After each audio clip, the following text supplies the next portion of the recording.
Shalom, selamat pagi Ibu Bapak. Dari Bukit Sion saya menyapa Ibu Bapak. Semoga dalam keadaan sehat karena lindungan dan pertolongan Tuhan. Sebelum kita memulai aktivitas kita akan membaca firman Tuhan sesuai dengan renungan harian Gereja Toraja hari Selasa tanggal 20 Agustus 2024.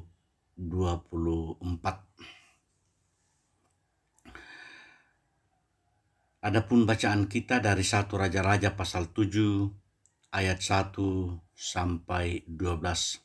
1 Raja-Raja pasal 7 ayat 1 sampai 12. Sebelum kita membacanya, mari kita berdoa.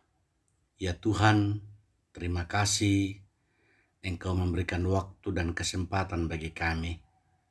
Engkau membangunkan kami dengan tubuh yang sehat, dan kami akan memulai aktivitas kami pada hari ini. Kami akan membaca firman-Mu, ya Roh Kudus kuasai kami, agar firman-Mu ini dapat tinggal dan diam di dalam hati kami. Dengarkan doa kami Tuhan, karena kami meminta kepadamu, di dalam Kristus kami berdoa. Amin. 1 Raja-Raja pasal 7 ayat 1 sampai 12. Lembaga Alkitab Indonesia memberikan judul Istana Salomo. Salomo mendirikan istananya sampai 13 tahun lamanya. Barulah selesai seluruh istananya itu. Ia mendirikan gedung hutan Libanon 100 hasta panjangnya dan 50 hasta lebarnya dan 30 hasta tingginya. Disangga oleh 3 jajar tiang kayu aras dengan ganja kayu aras di atas tiang itu. Gedung itu ditutup dari atas dengan langit-langit kayu aras. Di atas balok-balok melintang yang disangga oleh tiang-tiang itu 45 jumlahnya, yakni 15 sejajar. Ada pula 3 jajar jendela berbidai, jendela berhadapan dengan jendela 3 kali. Dan semua pintu dan jendela segi 4 bangunannya, jendela berhadapan dengan jendela 3 kali. Ia membuat juga balai saka, 50 hasta panjangnya dan 30 hasta lebarnya. Dengan di sebelah depannya sebuah balai lagi yang bertiang dan bertangga di sebelah depannya. Dibuatnya juga balai singgasana, tempat ia memutuskan hukum balai pengadilan yang ditutupi dengan kayu aras dari lantai sampai ke balok langit-langit. Dan gedung kediamannya sendiri di pelataran yang lain, lebih ke sebelah dalam lagi dari balai itu, adalah sama buatannya. Dan bagi anak Firaun yang diambil Salomo menjadi istrinya, dibuatnya juga sebuah gedung sama dengan balai itu. Tembok dari semuanya ini dibuat dari batu yang mahal-mahal, yang sesuai dengan ukuran batu pahat, digergaji dengan gergaji dari sebelah dalam, dari sebelah luar, dari dasar sampai ke atas, dan juga dari tembok luar sampai kepada tembok pelataran besar.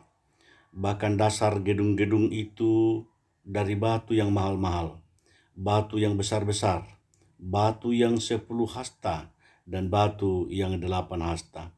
Di bagian atas batu yang mahal-mahal berukuran batu pahat dan kayu aras juga. Sekeliling pelataran besar ada tembok dari 3 jajar batu pahat dan 1 jajar balok kayu aras. Demikian juga sekeliling pelataran dalam rumah Tuhan dan balainya. Demikian firman Tuhan. Dari firman ini saya memberikan tema Allah adalah segalanya. Kalau kita membaca secara sepintas saja, kita mungkin agak heran kenapa Alkitab ini hanya berbicara tentang ukuran-ukuran. Kompleks Istana Salomo terdiri dari beberapa bangunan. Yang pertama, Gedung Hutan Libanon, yaitu bangunan yang lebih besar dari Bait Allah, yang berfungsi sebagai tempat menyimpan harta Raja Salomo. Di sana terdapat 300 perisai kecil dari emas tempaan dan perkakas minum raja yang juga terbuat dari emas. Kedua, Balai Saka ada yang menerjemahkan sebagai barisan tiang atau 2 pilar. Bangunan ini seperti pelataran dalam Bait Allah dan mungkin menghubungkan bangunan pertama dan ketiga. Ketiga, Balai Singgasana, yaitu ruang tempat takhta diletakkan. Ketiga sisi bangunan ini terdiri dari dinding kayu aras. Yang keempat, kediaman pribadi Raja Salomo yang mungkin terletak di belakang ruang takhta. Raja menyiapkan bangunan serupa untuk istrinya, yaitu Putri Firaun. Seluruh kompleks istana dikelilingi oleh pelataran serta dinding dari batu yang dipahat dan dari kayu aras. Meskipun dari kompleks istana ini tidak bisa kita ketahui secara persis, jelas bahwa Salomo membangun kediamannya di Gunung Sion, tepat di sebelah selatan Bait Allah. Tampaknya Raja Salomo menginginkan agar kehidupan pribadi dan kehidupan politiknya berada di bawah bayang-bayang Bait Allah. Di dunia kuno, kemewahan istana raja adalah cermin bagi kebesaran sang raja serta kebesaran Allah yang disembah. Di sini jelas bahwa istana Raja Salomo amat mengesankan. Orang-orang di timur dekat kuno tidak menganggap kekuasaan seorang raja sebagai sudah mapan sebelum dia membangun istana bagi dirinya sendiri. Oleh karena itu istana Raja Salomo mencerminkan prestasinya. Allah memberkati Raja Salomo dan bangsa Israel dengan mengizinkan dia membangun Bait Allah sendiri. Bacaan hari ini menjelaskan pembangunan istana secara sangat mendetail. Jumlah buah delima dan jumlah volume air yang dapat ditampung oleh laut pun disebut. Mungkin kita tidak tertarik membaca rincian macam ini. Mengapa rincian ini dicatat dalam Alkitab? Orang Israel peduli rincian macam itu? Bila mereka tidak peduli, Allah peduli. Allah yang memperhatikan persembahan umatnya. Pembangunan istana adalah perpaduan antara seni dan teknologi yang dicatat dengan sangat-sangat teliti, penuh dengan perhitungan yang matang dan sangat berkualitas.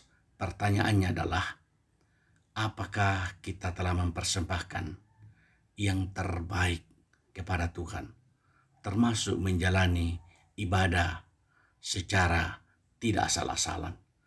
Apakah semuanya kita lakukan untuk Tuhan dengan sepenuh hati, dengan mempersiapkan dan memberikan yang terbaik untuk kemuliaan bagi namanya? Amin. Mari kita berdoa. Ya Tuhan, Bapa yang rahmani dan rahimi, Bapa yang kami sembah, kami agungkan di dalam Kristus Yesus. Terima kasih firman-Mu Engkau perdengarkan kepada kami, agar firman-Mu ini mengingatkan kami untuk menempatkan Allah sebagai yang segalanya dalam kehidupan kami, untuk memberikan yang terbaik untuk Tuhan. Biarlah nama-Mu dimuliakan, dimasyurkan, dan diagungkan. Kami berdoa untuk aktivitas kami hari ini, pekerjaan kami hari ini. Tuhan melindungi, Tuhan menyertai kami. Kami berdoa untuk setiap anak-anak-Mu di dalam seluruh kegiatan yang kami lakukan hari ini. Di dalam perlombaan-perlombaan yang sedang kami laksanakan di Kabupaten Tanah Toraja ini. Tuhan memperlengkapi kami, Tuhan memberkati kami, agar kami boleh memeriahkan hari kemerdekaan itu dengan penuh syukur, sukacita, dan damai sejahtera. Kami berdoa untuk pemerintah kami, dari tingkat pusat sampai ke pelosok, agar mereka menjadi saluran berkat-Mu bagi kami. Biarlah ya Bapa, nama-Mu kami muliakan dan kami masyurkan. Kami berdoa untuk orang-orang yang bergumul karena sakit penyakit. Kiranya kuasa-Mu, kasih-Mu, rahmat-Mu, Engkau nyatakan baginya, agar mereka boleh dipulihkan, mereka boleh disembuhkan, nama-Mu tetap dimuliakan. Dengarkanlah doa kami Tuhan, dengarkan permohonan kami, karena kami berdoa kepadamu, kami meminta kepadamu, di dalam Kristus kami bermohon. Amin. Demikian kiranya Tuhan memberkati dan menolong kita. Amin.